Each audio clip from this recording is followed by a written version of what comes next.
Welcome back. తెలంగాణలో నీటి పంచాయతీ అధికార విపక్షాల మధ్య మాటల యుద్ధం, పర్టికులర్గా కాంగ్రెస్ అండ్ బీఆర్ఎస్ మధ్య నీటి పంచాయతీ మనం చూస్తూనే ఉన్నాం. గత 4-5 రోజులుగా తీవ్ర స్థాయిలో పవర్ పాయింట్ ప్రజెంటేషన్స్తో హోరెత్తిస్తున్నటువంటి సిచ్యువేషన్. రైతు ప్రయోజనాలు ముఖ్యమా, రాజకీయాలు ముఖ్యమా అంటోంది అటు బీఆర్ఎస్. 3 నెలల టైం ఇస్తే నీళ్లు పారిచి చూపిస్తామంటున్నారు. మొన్న ఓపెన్ ఛాలెంజ్ విసిరారు అటు సీఎం రేవంత్ రెడ్డి. 3 నెలలు కాదు 3 ఏళ్ళు ఇస్తాము, కాంట్రాక్ట్కు సంబంధించి మీరు ఎవరికి ఇచ్చుకున్నా పర్వాలేదు, బట్ అసెంబ్లీకి వచ్చి మీరు అన్నటువంటి మాటకు సంబంధించి నిరూపించుకోవాల్సినటువంటి అవసరం ఉంటుంది అని చెప్పేసి మొన్న ఆయన ఇచ్చినటువంటి ప్రజెంటేషన్లో మాట్లాడిన సిచ్యువేషన్. సో ప్రస్తుతం ఏంటి అసలు ప్రాజెక్టుల పరిస్థితి ఏ విధంగా ఉంది, నీళ్ళు ఇచ్చేటువంటి ఆ వెసులుబాటు ఇక్కడ ఉంటుందా ఉండదా, అసలు రిపేర్ అయ్యేటువంటి అవకాశాలు ఉన్నాయా లేవా, అసలు ఏం జరుగుతోంది, తెలంగాణలో ఏంటి నీటి రాజకీయం, మాట్లాడదాం. గెస్టులు సిద్ధంగా ఉన్నారు. ప్రస్తుతం స్టూడియోలో మనతో పాటు ఉన్నారు వెంకట్ నాయక్ గారు, వీరు కాంగ్రెస్ నాయకులు. నమస్తే అండి వెంకట్ నాయక్ గారు, welcome to the debate. And doctor Dilip Reddy గారు, వీరు బీఆర్ఎస్ సీనియర్ నాయకులు. నమస్తే అండి దిలీప్ రెడ్డి గారు, వెల్కమ్ టు ద డిబేట్. నమస్తే అండి. తులా ఆంజనేయులు గారు, వీరు బీజేపీ సీనియర్ నాయకులు. నమస్తే అండి ఆంజనేయులు గారు, వెల్కమ్ టు ద డిబేట్. నమస్తే అండి. ముందుగా వెంకట్ నాయక్ గారు, మీరే చెప్పాలి. ఈవెన్ కొన్ని సందర్భాల్లో అసలు నెక్స్ట్ ఇయర్ వరకు కంప్లీట్ చేసేస్తాము అని చెప్పేసి కూడా పలు సందర్భాల్లో మాట్లాడుతూ ఉన్నారు. అంటే రిపేర్ అయ్యే అవకాశం ఉందా లేదా, అసలు ఏంటి ఇక్కడ 3 నెలలు ఇస్తే నీళ్ళు ఇచ్చి చూపిస్తాము, నీళ్లు పారిస్తాము అని చెప్పేసి అంటున్నారు ఇక్కడ. మేడం, ఒకటి ముందుగా మీకు ప్యానల్ పెద్దలకు నమస్కారం. 10 సంవత్సరాలు వాళ్ళకి అవకాశం ఇచ్చిండే కదా మేడం. ఇరిగేషన్ శాఖ ఎవరి దగ్గర ఉంది? వాళ్ళ కుటుంబం దగ్గరే ఉంది. అయితే హరీష్ రావు గారి దగ్గరకో లేకపోతే కేసీఆర్ గారి దగ్గర ఉన్న శాఖ అది. వేరే వాళ్ళు 2019లోనే ఇంజనీర్లు చెప్పారు, ఎల్ఎన్టీకి లేఖ రాసిరు, ఇది ఏదో తేడా కొడుతుంది, దీన్ని కొంచెం సరి చేసుకోండి అని చెప్పారు. మరి సరి చేసుకోకపోతేనే కదా 2023లో కుప్పకూలింది అది. సో వాళ్ళకు అవకాశం వచ్చినప్పుడు దాంట్లో ఎటువంటి లోపాలని సర్ది చేయకుండా ఇప్పుడు మాకు అవకాశం ఇస్తే బాగుంటుంది అనుకుంటే, నాకు తెలిసి హరీష్ రావు గారు కాంగ్రెస్ పార్టీలో మంత్రి పదవి ఆశిస్తున్నారేమో, అది కూడా క్లారిటీ ఇవ్వాలి. లేకపోతే కేంద్రంలో అట్లయినా ఇరిగేషన్ శాఖ ఆ రూపంలోనే వస్తుందని చెప్పి అట్లయినా ఆశిస్తున్నాలే. సో కాంగ్రెస్ పార్టీ సభ్యత్వం తీసుకోమని చెప్పండి, తర్వాత ఆలోచిస్తాం, దాని గురించి కాదు లెక్క. బట్ కాళేశ్వరం ప్రాజెక్ట్ విషయంలో టెక్నికాలిటీలోకి నేను వెళ్ళదలుచుకోవాలి. ఇక సీపేజు, ఆ వ్యవహారాలు, పిల్లర్స్, ఆ కుంగుబాటు, ఇవన్నీ నేను టెక్నాలజీ దాంట్లో వెళ్ళదలుచుకోలేదు. కానీ తెలంగాణ ప్రజలకు అర్థమయ్యే భాషలో నేనైతే ఒకటి చెప్పదలుచుకున్నాను మేడం. ఒకటి మీరు గమనించండి, వాళ్ళు రీడిజైన్ పేరుతో ఒక పెద్ద భారీ ప్రాజెక్ట్ నిర్మాణం చేసిన తర్వాత, అది కూడా తెలంగాణ ప్రజల మీద భారం మోపి మరీ భారీ ప్రాజెక్ట్ నిర్మాణం చేసిన తర్వాత దాంట్లో నీళ్లు నిలుపుదలే వ్యవహారం ఉంటుంది కదా మేడం. ఒక బంగాళాఖాతంలో అది కనిపించడం కోసం ఒక బరాజ్ని డ్యామేజ్ లాగా మార్చి, అంటే డ్యామ్ లాగా మార్చి దాంట్లో ఎక్కువ నీళ్లు నింపుకోవడం చేసుకున్నారు వాళ్ళు. అప్పటికే డ్యామేజ్లో లోపాలు నేను చెప్పిన తర్వాత కూడా ఏది డిస్కవరీ ఛానల్లో విజువలైజేషన్ కోసం, వాళ్ళ పాటలు, వాళ్ళ డాక్యుమెంటరీలు దాంట్లో విజువలైజేషన్ కోసం దాంట్లో నీళ్ళు ఎక్కువ నింపి ఈరోజు అది కుంగుబాటుకు గురైంది. కుంగుబాటుకు గురైన తర్వాత గౌరవ కేటీఆర్ గారు దాంట్లో మేము బాంబు వేసినామని చెప్పి తర్వాత దాన్ని రాజకీయం చేసే ప్రయత్నం చేశారు. గౌరవ ముఖ్యమంత్రి గారు చాలా క్లియర్గా చెప్పారు, బాంబు వేస్తే అది పైకి పోతుంది కానీ కిందికి ఎందుకు పోతుందని చెప్పి లాజికల్గా చెప్పే ప్రయత్నం చేశారు. అంటే తెలంగాణ రాష్ట్ర సొమ్మును నీటిపాలు చేసిన తర్వాత కూడా ఆ తప్పును మీరు దాన్ని క్లెయిమ్ చేసుకోకుండా మళ్ళీ ప్రభుత్వం మీద ఏది బట్టగాల్చి మీదేసే ప్రయత్నం చేస్తున్నారు కదా. సో దానివల్ల ఎవరికి నష్టం జరిగిందని మేము చాలా క్లియర్ కట్గా అడుగుతున్నాం. ఈరోజు నీళ్ళు ఇవ్వట్లేదు, ఇది చేయట్లేదు అని అంటున్నారు మేడం. కేవలం మేడిగడ్డ మాత్రమే కాదు మేడం, అన్నారంలో కూడా సీపేజ్ అంటే కింద నుంచి బొర్రలు పడ్డాయి. మన తెలంగాణ భాషలో చెప్పాలంటే అది ఇది ఉంటుంది కదా మేడం, ఏదైతే బరాజ్ ఉంటుందో దాని కింద నుంచి బొర్రలు పడ్డాయి. బొర్రలు పడ్డప్పుడు నీళ్లు స్టోరేజ్ చేసి ఆ డ్యామ్ని మనం కాపాడలేము. సో కాపాడలేమని చెప్పి national dam safety authority report ఇచ్చింది. దానికి సంబంధించిన ప్రతి అంశం సిడబ్ల్యూసీ కానీ నేషనల్ డ్యామ్ సేఫ్టీ అథారిటీ కానీ ఎప్పటికప్పుడు రిపోర్ట్లు పోతున్నాయి. మీరు గతంలో ఇంజనీర్లు మ్యానిపులేట్ చేసి ఆ వ్యవహారాన్ని ముందుకు తీసుకుపోయినట్టు ఈ ప్రభుత్వం కనుక అట్లే చేస్తే తెలంగాణ ప్రజలను మోసం చేసినట్టు. మేము తెలంగాణ ప్రజలను మోసం చేయదలుచుకోలేదు. అది మేడిగడ్డ విషయంలో కానీ అన్నారం విషయంలో కానీ నీళ్లు స్టోరేజ్ చేయడానికి అవకాశం లేదని చెప్పి ఇంజనీర్లు చెప్తున్నారు. ఇప్పుడు ఎందుకు ప్రాజెక్టు పనికి రాదు ఇంకా మేడం? ఒకటి అంత ఈజీగా దాన్ని అక్కడ డ్యామేజ్ అవ్వలేదు అని చెప్పట్లేదు, కుంగుబాటు జరగట్లేదు అని చెప్పట్లేదు. ఇష్యూస్ వచ్చినప్పుడు డెఫినెట్గా దాన్ని రిపేర్ చేయాల్సినటువంటి బాధ్యత ప్రస్తుతం ఉన్నటువంటి గవర్నమెంట్ ఉంటుంది. బట్ 31 నెలలుగా ఇంకా దాని గురించి ఒక అడుగు కూడా ముందుకేసింది లేదు. అంటే చేస్తారా చేయరా క్వశ్చన్. అక్కడ ఎవరు కూడా కుంగుబాటు జరగట్లేదు, పోనీ నాణ్యత లోపం అంటే ఆ దిశగా కూడా లేదు కాదు కూడదు అనేది కూడా, అంటే మిగతా వాళ్ళు క్వశ్చన్ చేసే వాళ్ళు ఎవరు కూడా క్వశ్చన్ చేయట్లేదు. దాని గురించి విచారణ జరగాలి, అందులో నాణ్యత లోపం ఉన్నా, ఇంకేమున్నా, అక్రమాలున్నా, అవినీతి ఉన్నా అవన్నీ బయట పెట్టాలని అడుగుతున్నారు. కానీ ఇది రిపేర్ అవుతుందా అవదా? మేడం ఒకటి నేనేమంటాను, అది తప్పకుండా చేయాల్సిందే. ఎందుకంటే కదా? ప్రజల అంటే సొమ్ము 31 నెలలుగా ఎందుకు అడుగేస్తలేరు? ఒకటి. అంటే పూర్తిగా ఇంకా డ్యామేజ్ అయ్యి ఇంకా తీవ్రమైన స్థాయికి వస్తే గత ప్రభుత్వం మీద మనం ఏమన్నా అనొచ్చానా లేకపోతే ఏంటన్నట్టు? మేడం ఒకటి, ఈ రాష్ట్రంలో ప్రాజెక్టుల నిర్మాణం, రైతులకు నీళ్ళు ఇవ్వడం, తాగునీళ్ళు ఇవ్వడం, అది కాంగ్రెస్ పార్టీకి వెన్నతో పెట్టిన విద్య. ఇలాంటి వ్యవహారాల్లో కాంగ్రెస్ పార్టీ సంకుచితంగా ఆలోచిస్తుందని అనుకోవడానికి లేనే లేదు మేడం. నేను ఒకటి చాలా క్లియర్ కట్గా చెప్తున్నాను మీకు. ఒకసారి మీరు మెట్రో పిల్లర్ చూడండి, నేను కంపేర్ చేస్తాను. మెట్రో పిల్లర్ చూడండి, అది ప్రీకాస్ట్ టెక్నాలజీతో కట్టింది. మధ్యలో ఒక చిన్న డ్యామేజ్ అయినా కూడా దాన్ని మళ్ళీ రీప్లేస్ చేయొచ్చు. కానీ ఈ డ్యామ్ ప్రీకాస్ట్ టెక్నాలజీతో కట్టింది కాదు, అది ఒక లాంగ్ ఒక చైన్. అది అంటే మన వెన్నెముక ఎట్లనో అది కూడా అట్లా. దాంట్లో పనికిరాదు. లేదు మేడం, దాంట్లో ఒకటి డ్యామేజ్ అయినా కూడా దాన్ని మొత్తం అంటే రీకన్స్ట్రక్ట్ చేసి దాన్ని ఇది అటాచ్ చేయాలి. అంత సింపుల్ ప్రాసెస్ కాదు మేడం. మళ్ళీ రేపు ఏదైనా వరదలు వచ్చినా కూడా ఆ పార్టీ ఎగిరేసి వెళ్ళిపోతుంది. నెక్స్ట్ 2027 జూలై లేదా ఆగస్ట్ కంతా నీళ్ళు ఇస్తామని ఎట్లా చెప్తున్నారు మరి? మేడం నేను అదే అంటున్నాను మేడం, కొంచెం టైం పడుతుంది.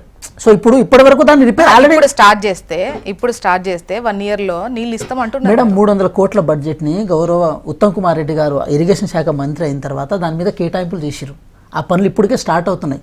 ఈ పనులు స్టార్ట్ అవుతూ మధ్యలో మళ్ళీ ఏది అన్నారం దగ్గర మళ్ళీ బొర్రెలు పట్టాయి.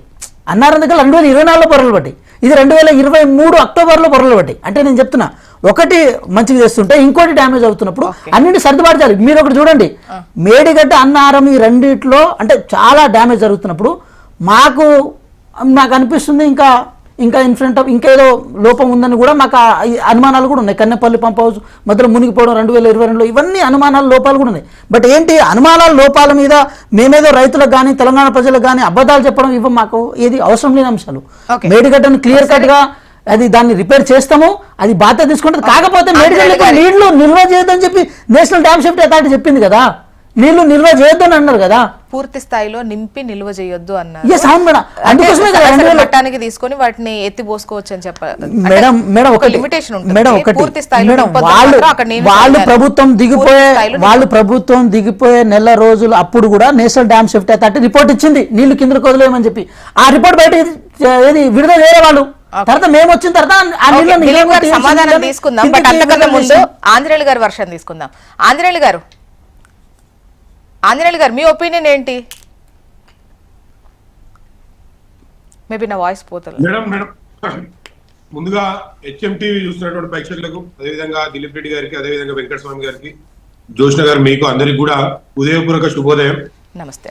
ఏదైతే తెలంగాణ రాష్ట్రంలో భారతదేశానికి ఒక మంచి నిర్ణయాత్మకమైనటువంటి ప్రాజెక్టు రూపంలో కేసీఆర్ మానస పుత్రిక అని చెప్పేసి ప్రపంచంలోనే ఎవరు కూడా 3 సంవత్సరాల్లో ప్రాజెక్టు కట్టి అన్నటువంటి పరిస్థితిలో కొత్త టెక్నాలజీ, కొత్త విధానాలు అని చెప్పి ఏదైతే కేసీఆర్ గారు 2వ తారీఖు మే 2016లో ప్రారంభించినటువంటి కేసీఆర్ మానస పుత్రిక ఏదైతే మేడిగడ్డ, అన్నారం, సుందిళ్ళ బ్యారేజీలు ఏవైతే ఉన్నాయో, ఈ బ్యారేజీల్లో జరిగినటువంటి ముఖ్యంగా ఒక విధంగా ఒక కోణంలో అవినీతి లేకపోతే లక్షల కోట్లు దుర్వినియోగమైనవి.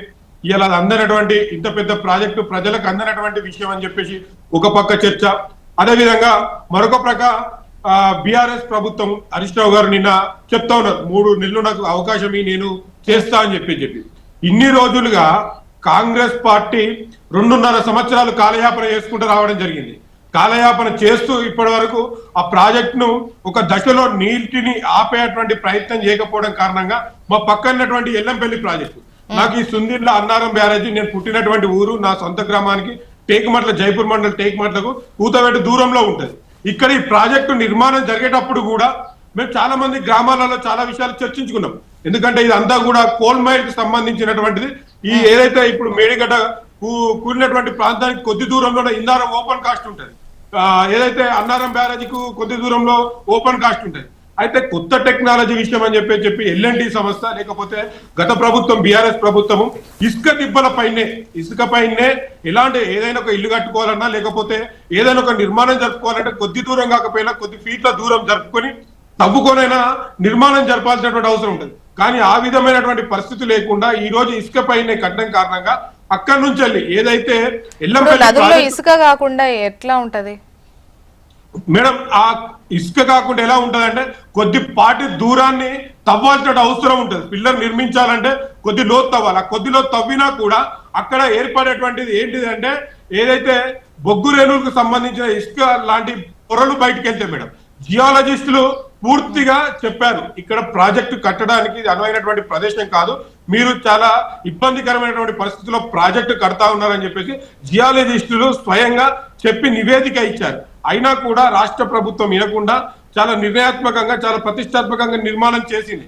కానీ అక్కడ జరిగినటువంటి ఇంకా కొన్ని సందర్భాల్లో విషయం ఏంటంటే ఒకే రోజు 1,80,000 క్యూబిక్ మీటర్ల సిమెంట్ కాంక్రీట్ వర్కులు చేయడం జరిగింది. అంటే కొద్దిపాటి చేసుకుంటూ పోయినప్పుడు ఆ ఏదైతే సిమెంట్ కానీ వాటిని ఏర్పాటు దృఢంగా ఉండాలనుకున్నప్పుడు కొద్దిపాటి వాటర్ చేయడం, ఇవన్నీ మనం సింపుల్ ఒక చిన్నపాటి ఇంటిని నిర్మాణం చేసుకుంటే ఏ విధంగానైతే మనం చేస్తాం అవన్నీ చేయకుండా ఆ పైనుంచి వెళ్ళి ఎల్లంపల్లి ప్రాజెక్టుకు సంబంధించినటువంటి గేట్లు ఒకటేసారి వదిలిపెట్టినప్పుడు ఆ ఏదైతే నీటి ప్రవాహమో లేక దానికి తట్టుకునేటువంటి విషయాన్ని క్లుప్తంగా అక్కడున్నటువంటి ఇంజనీర్ వ్యవస్థ రాష్ట్ర ప్రభుత్వానికి వివరించినప్పటికీ కూడా కేసీఆర్ గారు అంత ఈజీగా కంకర సిమెంట్ గట్టిపడకుండా గోడ కట్టేటట్టు అంత ఈజీగా చేస్తారా?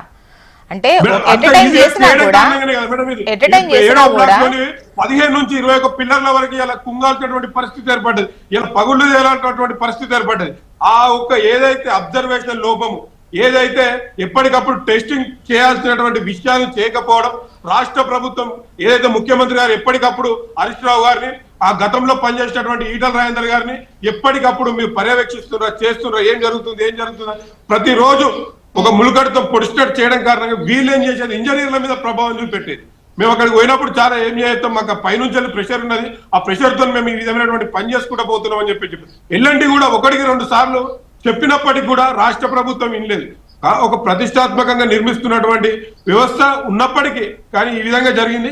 కానీ ఇప్పటికైనా ఈ కాంగ్రెస్ పార్టీ ఇన్ని లోపాలు ఉన్నాయి, కట్టడమే కరెక్ట్ కాదు అని అంటున్నారు, ఇన్ని లోపాలు ఉన్నాయి అంటున్నారు, అంటే ఇంకా అది వృధాయేనా? మళ్ళీ రిపేర్ చేయాల్సిన అవసరం లేదా? ఇప్పుడు కట్టినటువంటి వ్యవస్థను ఒకసారి కట్టినటువంటి వ్యవస్థను మరి అదే లొకేషన్ కదా, ఒకవేళ రిపేర్ చేసినా అదే లొకేషన్ లో ఉంటది, అదే పొరలు ఉంటాయి, అదే బొగ్గు ఉంటది, అదే ఇసుక రేణువులు ఉంటాయి. అదే మేడం, కాబట్టి ఈ రోజు ప్రపంచ దేశాల్లో ఎన్నో రకాల కొత్త టెక్నాలజీలు వచ్చినాయి. మనం నిర్మాణం చేసుకున్నాం, జరిగింది, అయింది, అయిపోయింది. ఇలా లక్షల కోట్లు వృధా కావద్దు, ప్రజాధనం వృధా కావద్దు అనుకున్నప్పుడు ఈ కాంగ్రెస్ పార్టీ 2.5 సంవత్సరాలు చేయాల్సినటువంటి పరిస్థితి ఏంటంటే జియాలజిస్టులు లేకపోతే జాతీయ డ్యామ్ సేఫ్టీ అథారిటీలు లేకపోతే ఈ గోదావరి పరివాహక ప్రాంతాల అధికారులతోని ఏదో తూతు మంత్రంగా సమావేశాలు నిర్వహించింది. ఇలా ప్రపంచ దేశాల్లో జపాన్ టెక్నాలజీతోని లేకపోతే మిగతా దేశాల్లో ఇలా సముద్రాలలో నడి సముద్రాలలో ఇలా మనం పిల్లర్లు కట్టి ఇలా రైల్వే ట్రాక్లు వేస్తున్నాం, ఇలా పెద్ద పెద్ద ప్రాజెక్టులు కడతా ఉన్నాం. అలాంటి టెక్నాలజీ వ్యవస్థలను ఎందుకు పిలిచి ఈ రోజు వరకు ఈ రాష్ట్ర ప్రభుత్వము కాంగ్రెస్ ప్రభుత్వం ఎందుకు దాని మీద చర్చలు జరపడం లేదు, ఎందుకు దాని మీద ఇంట్రెస్ట్ చూపెట్టారు? ఆంధ్రేయులు గారు మళ్ళీ మీ వాయిస్ తీసుకుంటాను. రైతులను మోసం చేసే విధంగానే ఇవాళ ఈ యొక్క బీఆర్ఎస్ మన కాంగ్రెస్ పార్టీ అదే విధంగా బీఆర్ఎస్ పార్టీ రెండు కలిసి ఇవాళ రైతులను సామాన్య ప్రజల మీద భారం వేసే విధంగా ప్రయత్నం జరుగుతా ఉంది. కాబట్టి ఇకనైనా ఒకసారి దిలీప్ రెడ్డి గారు సమాధానం తీసుకుందాం. మళ్ళీ ఆంధ్రేయులు గారు మళ్ళీ మీ వాయిస్ తీసుకుంటా ప్లీజ్. దిలీప్ రెడ్డి గారు మీరే సమాధానం చెప్పాలి, విన్నారు కదా? విన్నామండి. యాక్చువల్ గా ఇప్పుడు హెచ్ఎన్టీవీ ప్రేక్షకులకు ప్యానల్ మెంబర్స్ కి అందరికీ నమస్కారం. ఇక్కడ ముఖ్యంగా 1,00,000 కోట్లు అవినీతి జరిగిందని చెప్పేసి పదే కాంగ్రెస్ అవినీతి జరిగిందని ఎవరు చెప్పట్లేదు. ఒక నిమిషం 1,00,000 కోట్లు అసలు దానికి పెట్టుబడి ఎంత అండి? కాళేశ్వరం ప్రాజెక్టు పెట్టుబడి 93,000 కోట్లు. 93,000 కోట్లు పెట్టి ఖర్చు పెట్టినటువంటి ప్రాజెక్టులో 1,00,000 కోట్లు నీళ్లపాలు ఎట్లయితాయో ఈ కాంగ్రెస్ బీజేపీ ప్రజలు చేస్తున్నటువంటి ఆరోపణలు చాలా స్పష్టంగా నిరాధారమైనటువంటి ఆరోపణలు. ఇంకా ఒకటి అసలు దిలీప్ రెడ్డి గారు అవినీతి ఆరోపణలు కూడా చేశారు, ఆంధ్రేయులు గారు అవినీతి ఆరోపణలు చేశారు, ఏటీఎం అన్నారు, అది కాళేశ్వరం ఏటీఎం గా మారిందని చెప్పేసి మరి అది అవినీతి అన్నట్టే కదా. మొన్నటికి మొన్న వాళ్ళ జాతీయ అధ్యక్షుడు వచ్చి నితిన్ నబీన్ ఆయన కూడా వచ్చి ఏం మాట్లాడుతూ ఉన్నాడు, కాళేశ్వరం ఏటీఎం అనే మాట్లాడుతూ ఉన్నాడు. అంటే ఎవరికి ఏటీఎం గా మారిందో మన అందరికి అర్థమవుతా ఉన్నది. అంటే వీళ్ళకు ఎలక్షన్లు వచ్చినప్పుడల్లా ఒక డ్రా చేసే మిషన్ గా ఇప్పుడు ఏటీఎం మిషన్ గా మీకు మారింది ఎలక్షన్లు వచ్చినప్పుడు, కానీ ప్రజలు మాత్రం దాన్ని విశ్వసించడం లేదు చాలా స్పష్టంగా. అసలు ఈ కాళేశ్వరం ప్రాజెక్టుకు బీజేపీ ప్రభుత్వం జాతీయ హోదా కల్పించాలి కదా, జాతీయ హోదా ఇచ్చిందా? అసలు కేంద్రం ఏమైనా సహకారం ఉన్నదా?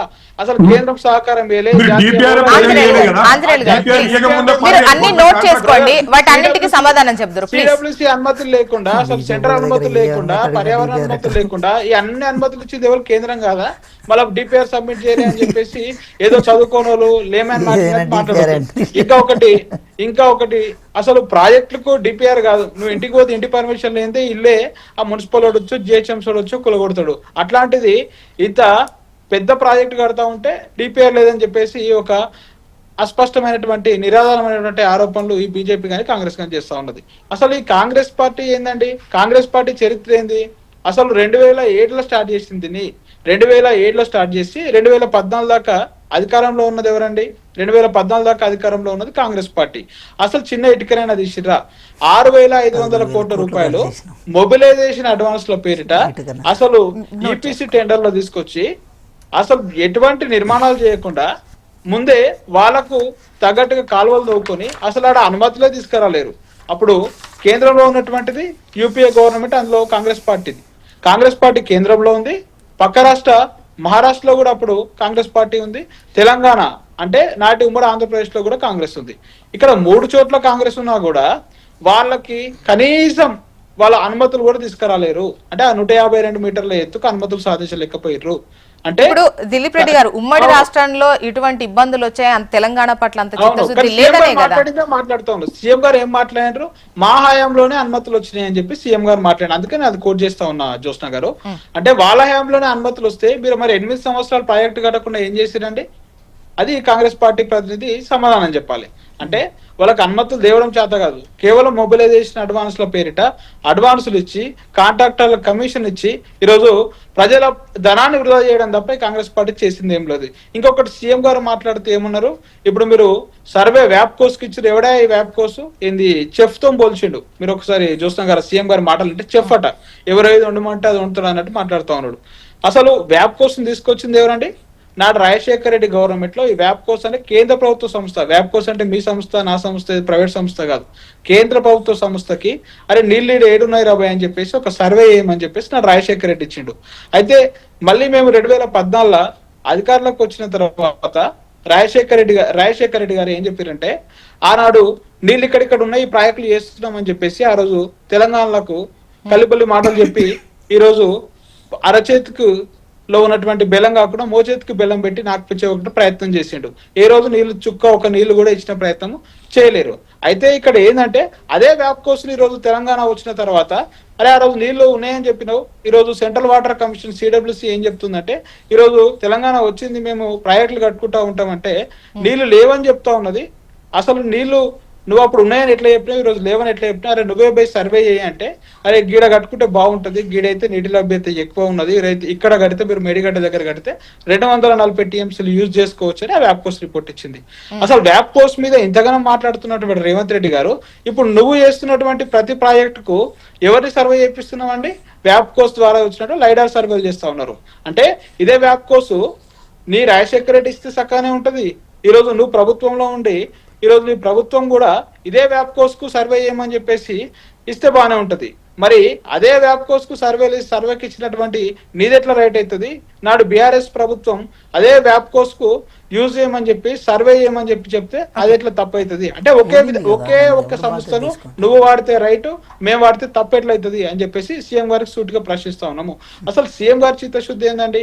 గతంలో కూడా అంటే ఇప్పుడు పిల్లర్ల కొంగుబాటు వీటన్నింటి కోసం వచ్చిన విషయంలో ఆలోచిస్తే గతంలో కూడా మీకు రిపోర్ట్ వచ్చింది, బట్ అయినా కూడా మీరు చూడనట్టు అంటే అక్కడ నిర్మాణం చేపట్టేటువంటి క్రమంలో జియోలాజికల్ సర్వే ఇచ్చిన రిపోర్ట్ కావచ్చు, వాటన్నింటి కూడా ఇక్కడ కరెక్ట్ కాదని వచ్చాయి, బట్ మీరు అవన్నీ కూడా నజరందాజ్ చేసి కట్టేసిల్లు అని చెప్పేసి వీళ్ళు అంటున్నారు. కరెక్ట్ కావని వస్తే ప్రాజెక్ట్ కట్టడానికి మూర్ఖులా అండి ఎవరన్నా? ప్రాజెక్టు నాకు తెలిసి రేవంత్ రెడ్డి లాంటి కడతారు అట్లా కరెక్ట్ కాదని చెప్పేసి రకరకాల సర్వేలు చేసి అక్కడ రకరకాల ఇంజనీర్లను పెట్టుకొని ప్రొద్దున రాత్రి అక్కడే కాళేశ్వరం దగ్గర ఈ రోజు నాడు మా మంత్రిగా ఉన్నటువంటి హరీష్ రావు గారు కానీ ముఖ్యమంత్రిగా ఉన్నటువంటి కేసీఆర్ గారు కానీ వాళ్ళ మేధో సంపత్తి ఉపయోగించి దేశంలోనే కాదు ప్రపంచంలోనే అత్యుత్తమ బెస్ట్ టెక్నాలజీ ఏది ఉందో ఆ బెస్ట్ టెక్నాలజీని యూజ్ చేసి అది ప్రాజెక్ట్ కట్టడం ఉంది. వీళ్ళేదో నిరాధమైన ఆరోపణలు చేస్తే మరి వీళ్ళు అన్నట్టుగా నిజంగా అది కరెక్ట్ కట్టకపోతే మీరు దిలీప్ రెడ్డి గారు మీరు 3 నెలలు అడిగారు, మీరు 3 నెలలు ఇస్తే నీళ్లు బారిస్తామని మీరు అంటున్నారు. అసెంబ్లీకి వచ్చి దానికి సంబంధించి మీరు ఏదైతే మాట మీద ఉన్నారో నీళ్లు ఇస్తాము 3 నెలల్లో మా చేతిస్తాని, సో దానిపైన మీరు మాట్లాడి ఒప్పించగలిగితే ఈవెన్ కేసీఆర్ గారు సభకు వచ్చి మాట్లాడి ఒప్పించగలిగితే 3 ఏళ్ళు కాంట్రాక్ట్, మీరు ఎవరికన్నా కాంట్రాక్ట్ ఇచ్చుకోండి, 3 ఏళ్ళు మీకు హ్యాండ్ ఓవర్ చేస్తామని చెప్పేసి అంటున్నారు. మరి సభకి వెళ్తారా? దానికి కేసీఆర్ గారు రావడం ఎందుకంటే దానికి హరీష్ రావు గారు కేటీఆర్ గారికి వీళ్ళు సమాధానం చెప్పలేకపోతా ఉన్నారు. హరీష్ రావు గారు చాలా స్పష్టంగా చెప్పిర్రు, నువ్వు నాకు ఫ్యాన్ వద్దు, ప్యూన్ వద్దు, జీతం వద్దు, ఏదొద్దు. ఎందుకంటే హరీష్ రావు గారు 13 సంవత్సరాలుగా మంత్రిగా చేసినటువంటి అనుభవం వారికి ఉన్నది. హరీష్ రావు గారి శిష్యుడే ఈ రేవంత్ రెడ్డి నాడు వెనక దిగినటువంటి వ్యక్తి. తనకెందుకు శశభిషాలు ఎందుకండి? ఈ రోజు వారు అన్నట్టుగా నువ్వు అప్పయ్యప్పు, ఎందుకంటే నీకు చేతనైతే లేదు కదా. ఆ కన్నపల్లి దగ్గర పంపులు ఆన్ చేసి కన్నపల్లి దగ్గర నీళ్ళు ఇవ్వడం చేతనైతలే కదా, ఎట్లా నీళ్ళు ఇవ్వాలో చెప్తామని చెప్పేసి హరీష్ రావు గారు చెప్తా ఉన్నారు. ఎందుకు మీకు చేతనైతలేదు? అసలు 3.5 సంవత్సరాల టైంలో దిలీప్ రెడ్డి గారు ఒక్క మాట, ఇప్పుడు ప్రాజెక్టుల గురించి మాట్లాడేటప్పుడు ప్రాజెక్టుల గురించి మాట్లాడండి, లేదంటే ఎవరు ఎంత ఎక్స్ప్లెయిన్ చేస్తారో వాళ్ళు ఈ విధంగా అన్నటువంటి వివరాలు చెప్పండి. కానీ వీళ్ళు వాళ్ళు వెనక తిరిగారు, ఇలాంటివి తీసుకొచ్చి ఏదో తక్కువ చేసినట్టుగా చంద్రబాబు గారు వెనకాల తిరిగారు,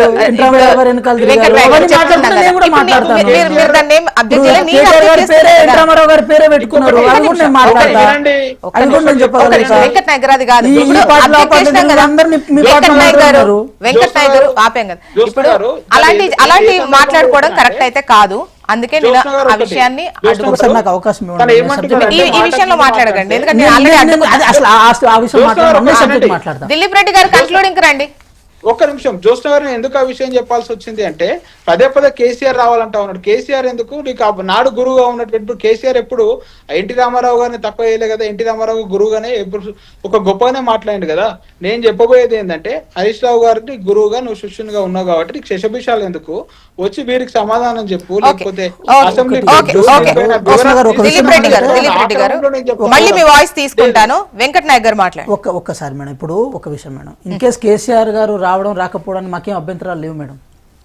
హరీష్ రావు గారు వస్తే వాళ్ళని శాసనసభ పక్ష నేత తీసుకోమని చెప్పండి. ఏది ప్రతిపక్ష నేతగా హరీష్ రావు గారిని తీసుకోమని చెప్పండి, లేకపోతే కేటీఆర్ గారిని తీసుకోమని చెప్పండి. అప్పుడు అది వాళ్ళ పార్టీకి సంబంధించిన వ్యవహారం. అన్న ఒక్క విషయం, ఒక ప్రతిపక్ష హోదా తీసుకున్న తర్వాత దానికి సంబంధించిన ప్రోటోకాల్స్, దానికి సంబంధించిన అన్ని వ్యవహారాలు తీసుకొని ఫామ్ హౌస్ లో ఉండమని చెప్పి ఏ రాజ్యాంగం చెప్పదు, ఏ స్టేట్ కాన్స్టిట్యూషన్ చెప్పదు. ఒక్క నిమిషం, మీరు ఇన్ని నీతులు మాట్లాడిన తప్ప నేను వాస్తవాలు మాట్లాడితే మీకు ఎందుకు ఇబ్బంది అవుతుంది? మీరు ఇన్ని మాట్లాడారు కదా, నేను వాస్తవం నేను చెప్పిన వెంకట్ నాయక్ గారు దిలీప్ రెడ్డి గారు ఇప్పుడు హరీష్ రావు గారితో మాట్లాడడం, కేటీఆర్ గారితో మాట్లాడడం, వాళ్ళు చెప్పింది వినకపోవడం అది కాదు. మీరు గనక ప్రతిపక్ష నేతగా హరీష్ రావు గారిని ఎన్నుకుంటే డెఫినెట్ గా ఆయన లేఖ రాస్తే సమావేశాలు పెడతారు, ఎంతసేపు కావాలంటే అంతసేపు మాట్లాడేటువంటి అవకాశం కల్పిస్తాం అంటున్నారు. అక్కడ మీరు ప్రతిపక్ష నేతగా పెట్టడమే ఇంపార్టెంట్, మెయిన్ లీడ్ గా మీరు తీసుకుంటారా అని అడుగుతున్నారు.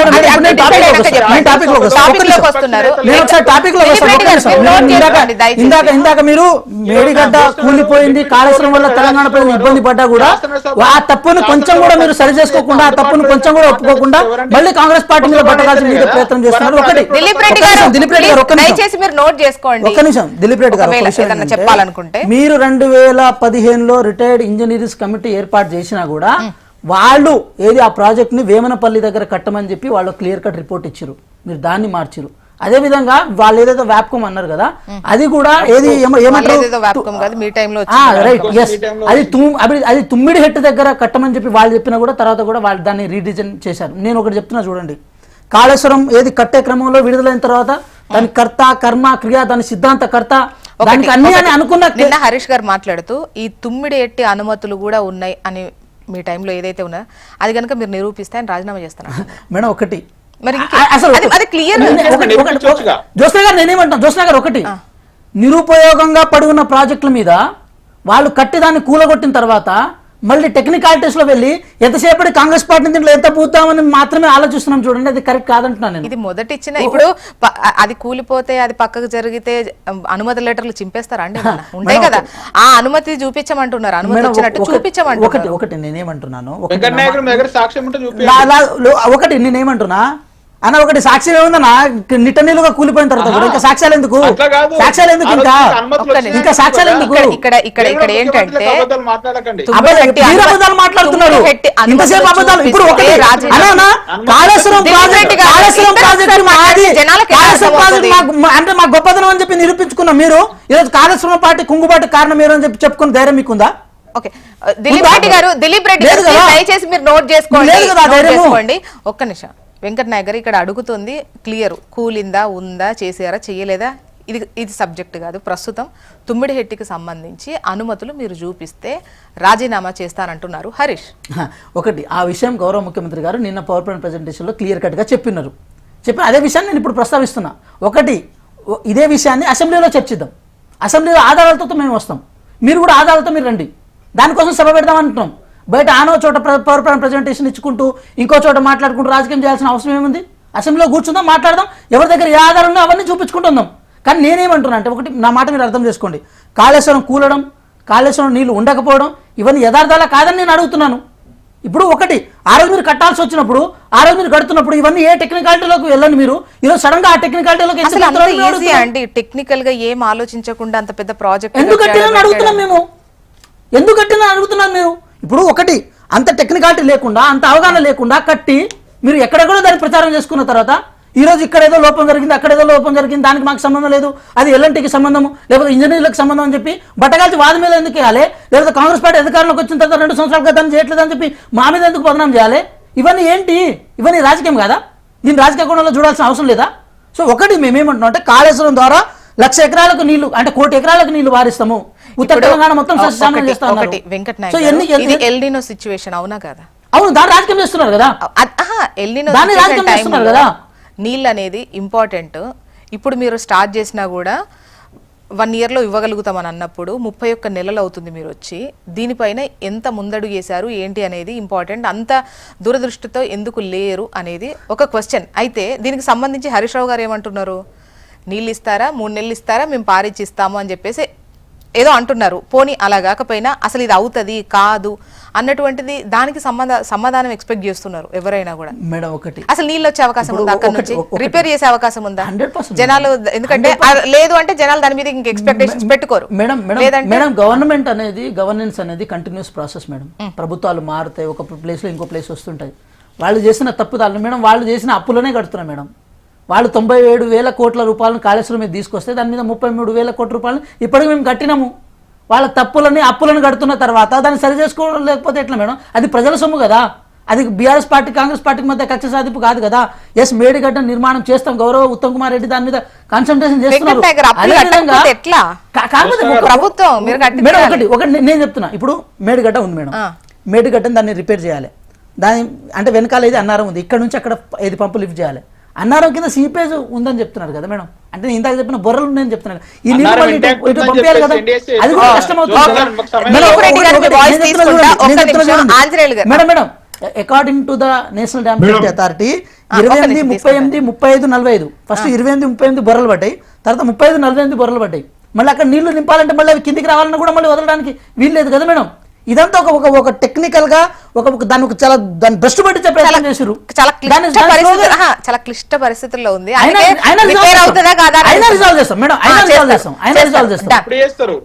ఇంకో విషయం చెప్తాను, ఎట్లా చేస్తారు ఎట్లా కట్టరు మీరు? ఒక్క నిమిషం, దానికంటే బాగా రిపేర్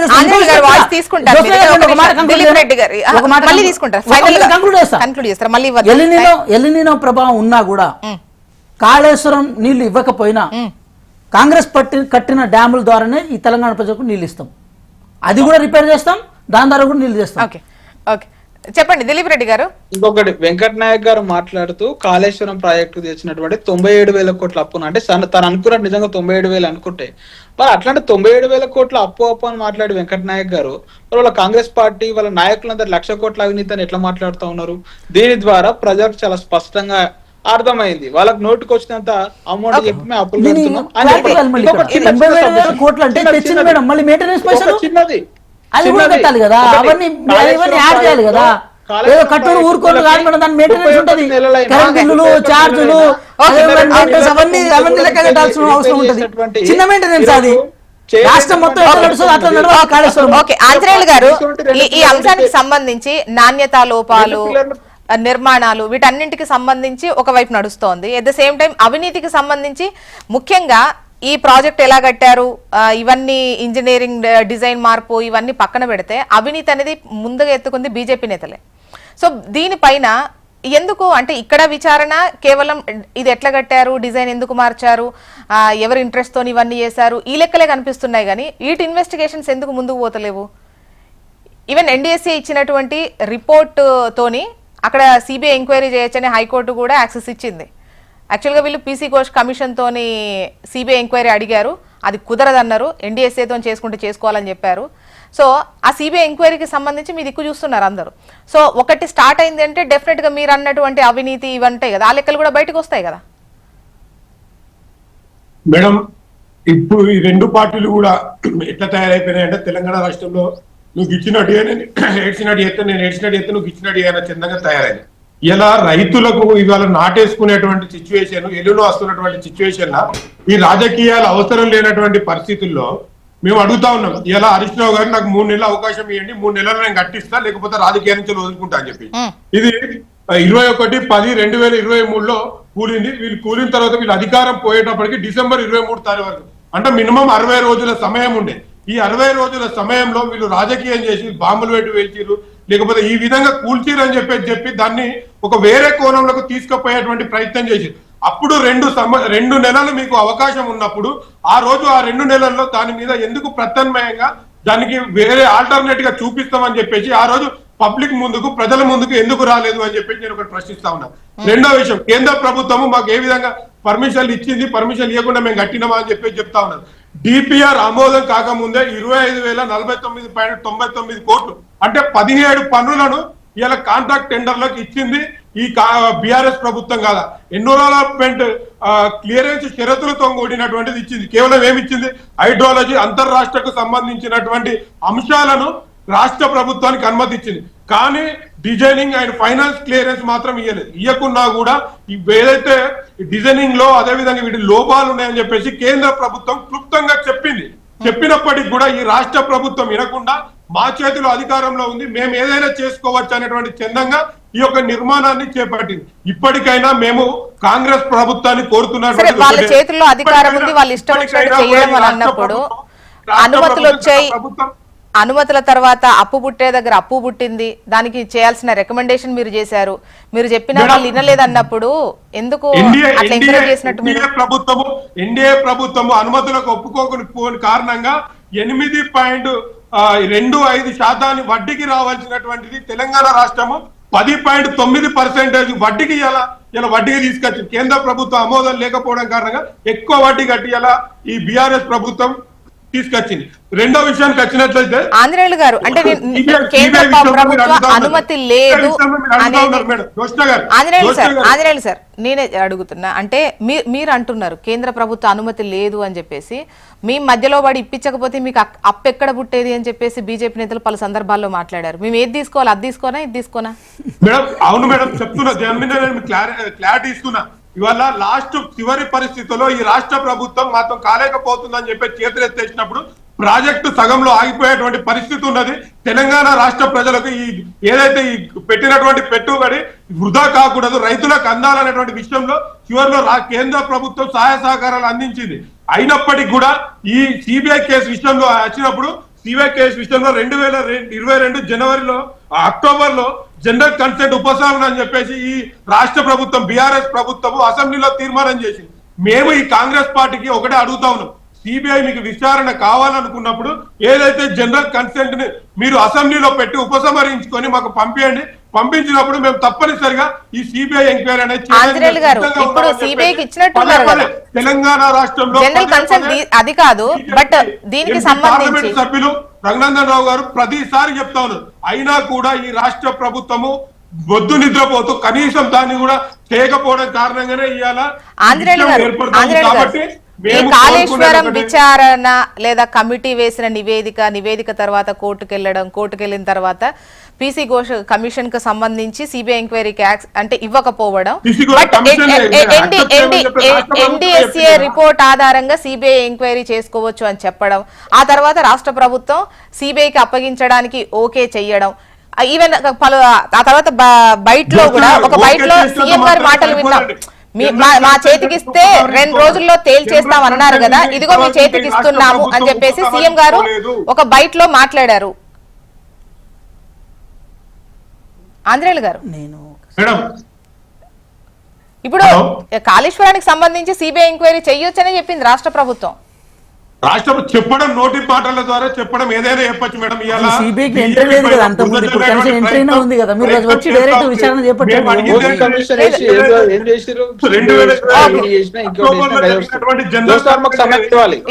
ఉపసంహరించుకోవాలని చెప్పేసి మేము రాష్ట్ర ప్రభుత్వానికి పదే పదే చెప్తా ఉన్నాం. అయినా కూడా చెప్పినప్పటికీ చేయకుండా ఇలా కేవలం బీజేపీ పైన సిబిఐ పైన ఇలా నెగ్గేటువంటి ప్రయత్నం చేస్తుంది. మేము సిబిఐకి పూర్తి ఎంక్వైరీ చేయడానికి మేము కూడా సిద్ధంగా ఉన్నాం. కానీ ఈ రాష్ట్ర ప్రభుత్వం చేయాల్సినటువంటి పని చేయకుండా కేవలం బీజేపీ పైన బురద జల్లేటువంటి ప్రయత్నం చేస్తా ఉంది. పూర్తి స్థాయిలో ఓకే డన్. దిలీప్ రెడ్డి గారు, జ్యోత్స్న గారు, నేను ముందుగా తన బీజేపీ ప్రతినిధి మాట్లాడిన మాటలు రెండింటికి సమాధానం చెప్తా. వారు మాట్లాడుతూ ఏం చెప్తున్నారంటే 10% ఇంట్రెస్ట్ తీసుకొచ్చిండని చెప్తా ఉన్నారు. అసలు నాబార్డు నుంచి తెచ్చిందే 7.80% కావాలంటే పంజాబ్ నేషనల్ బ్యాంక్ కన్సార్షియం నుంచి తీసుకొచ్చింది 9.20%, విజయ బ్యాంక్ కన్సార్షియం తీసుకొచ్చి 9.10%. అంటే గాలికి నోటుకి ఎంత వచ్చినట్టు అంటే 10% తీసుకొచ్చిరని మాట అవాస్తవం. ఎందుకంటే ఒక్కొక్క బ్యాంక్ దగ్గర ఒక్కొక్క ఇంట్రెస్ట్ రేట్ తీసుకొచ్చింది అనేది నిజం. అసలు మొత్తం తీసుకొచ్చింది ఎంత కాగు చెప్పింది ఏంటంటే 87,449 కోట్ల రూపాయలు తీసుకొచ్చారని చెప్పేసి కాగు చెప్పింది. ఇది క్లియర్. ఇంకా ఒకటి మనం మాట్లాడుతూ అసలు మీకు 10/21/10 రోజు ఇది కాళేశ్వరం అనేది కూలిపోయిందని చెప్పేసి తను చెప్తా ఉన్నాడు. అసలు ఎలక్షన్ షెడ్యూల్ ఎప్పుడు అనౌన్స్ అయిందండి? 9th అక్టోబర్, అంటే 9/10 ఈ రోజు ఎలక్షన్ షెడ్యూల్ అనేది అనౌన్స్ అయింది. ఆ రోజు ఎలక్షన్ వచ్చేసి ఎలక్షన్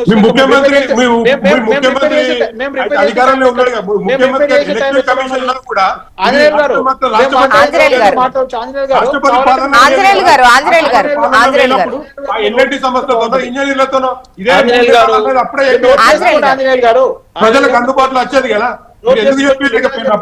నిజాలు చెప్తే మీకు మింగురు పడతారు, నోట్ చేసుకొని మీరు కూడా నేను చెప్పిన డాటాతో చెప్పండి. ఎందుకంటే 10% అని గాలికి మాట్లాడొద్దు అని చెప్పి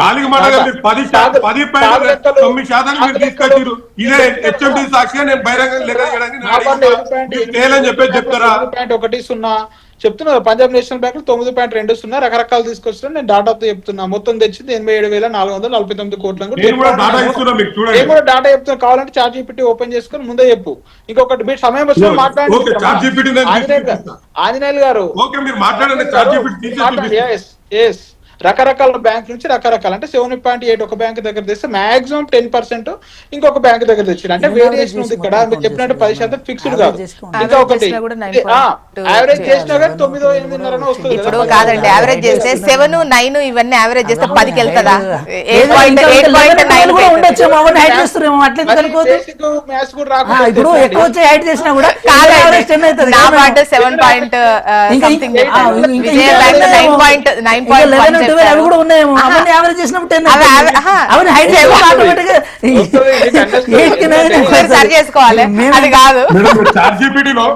చార్జీపీటీలో చూపిమని చెప్పింది కదా. చార్జీపీటీలో చూడండి 8.25% నుంచి 10.9% వరకు అప్పులు తెచ్చింది. ఒక్క నిమిషం. సరే, మీరు చెప్పిన 10 లేదు కదా, మీరు చెప్పిన లెక్క కూడా అది లేదు కదా 10. నేను చెప్పిన లెక్క నేను పంపిస్తాను మీకు. 7.8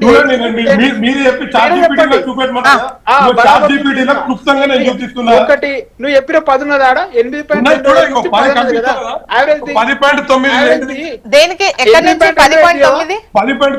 మాక్సిమం అని చెప్పినావు కదా. 8.25 గురించి మాట్లాడు. కనిపిస్తుంది కదా 10% ఆంజనేయులు గారు 8.25 మాట్లాడుతున్నామా? అవును, లాస్ట్ వరకు ఎంత పర్సెంట్? 10.9% కేంద్ర ప్రభుత్వం చూపించినటువంటి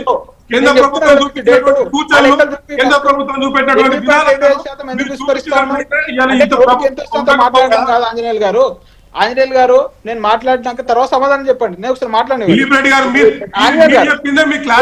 నేను చెప్తున్నా కదా, నువ్వు చెప్పి లెక్క 2022 కాగు లెక్క మాట్లాడి తెలిసిపోతా ఉంది. ప్రజలకు అర్థమైపోయింది. తెలంగాణ ప్రజల మీద పాలైనటువంటి పరిస్థితి. అంటే యావరేజ్ తీస్తే ఎట్లా వచ్చింది? ఇంకొకటి ఏం చెప్తా ఉన్నాడు, అసలు మాకు డిపిఆర్ లేని ఎట్లా లోన్ వచ్చింది అంటే ఇంకొక మాట మాట్లాడుతున్నాడు. డిపిఆర్ లేని లోన్ లేకుండా మీరు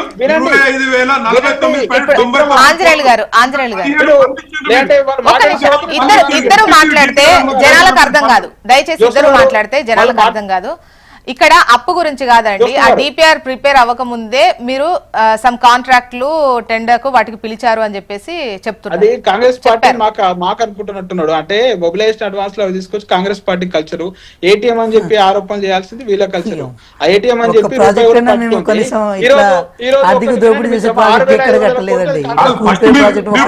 ఇలా కాదు. ఆంజనేయులు గారు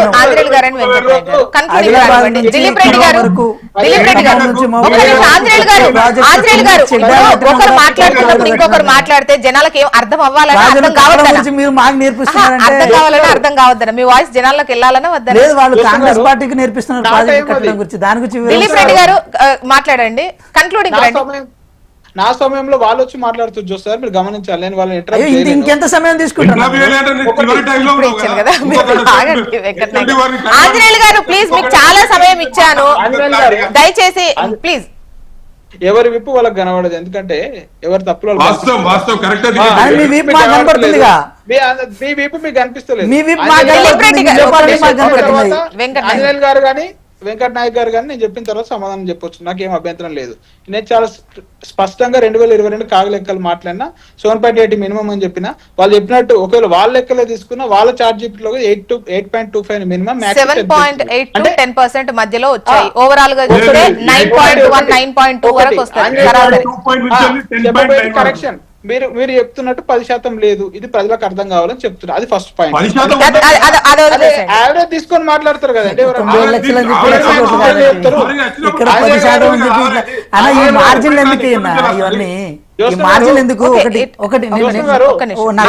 లెక్కలు చెప్తా ఉంటున్నాము, లెక్కలు చెప్తే మేము కూడా పడతాం. ఇది ఫ్యాక్ట్, నేను ఫ్యాక్ట్ మాట్లాడినా. ఎందుకంటే మీరు కూడా నేను మాట్లాడితే దయచేసి ఎందుకు జాతీయ హోదా ఇవ్వలేరు? ఆంజనేయులు గారు ప్లీజ్ దయచేసి. ఒకటి, కాళేశ్వరం ప్రాజెక్టుకు ఎందుకు జాతీయ హోదా ఇవ్వలే? ఈరోజు వాళ్ళు చంద్రబాబు ఫ్రెండ్ ఉంటే ఎందుకు ఇస్తా ఉన్నారు అంటే వారికి అనుకూలమైనటువంటి వ్యక్తులకు వాళ్ళు జాతీయ హోదా ఇస్తారు.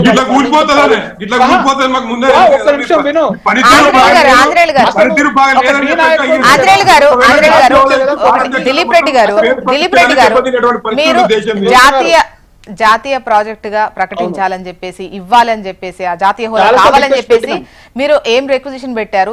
ఆ ప్రాసెస్ మీరు వెళ్ళలేదు కదా. అక్కడైతే ఆలస్యం అవుతుంది కాబట్టి మనమే కట్టేసుకుందాం అన్న లెక్కలో మీరు వెళ్ళిండ్రు కదా. జ్యోత్స్న గారు మేము కలిసి మాట్లాడినాము, లెటర్ తో పాటు రిక్వెస్ట్లు ఇచ్చినాము. అసలు ఏది ఇచ్చినా వీళ్ళు పట్టించుకోలేరండి. ఎందుకంటే వాళ్ళకి ఏంటంటే ఒక ఆరోపణ చేయాలి.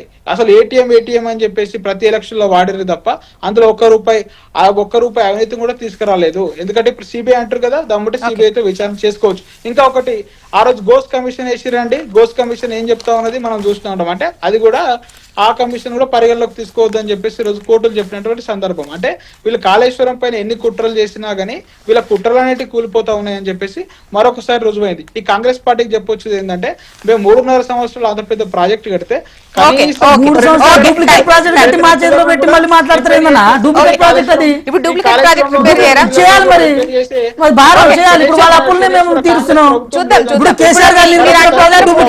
నీళ్లు బారిస్తామని చెప్పేసి వాళ్ళు దీనిలో ఉన్నటువంటి అన్ని బయట పెడతాము అని చెప్పేసి వాళ్ళు అంటున్నారు. చూద్దామండి, ఇది ఇప్పట్లో తెగేలాగా ఏం కనిపించట్లేదు. And thank you so much అండి డిస్కషన్లో పాల్గొన్నందుకు దిలీప్ రెడ్డి గారు, ఆంజనేయులు గారు, వెంకట్ నాయక్ గారు. థ్యాంక్ యూ అండి. ఇది వాళ్ళ న్యూస్ అనాలిసిస్. చూస్తూనే ఉండండి హెచ్ఎం టీవీ. వార్త ఆగదు, నిజం ఆగదు.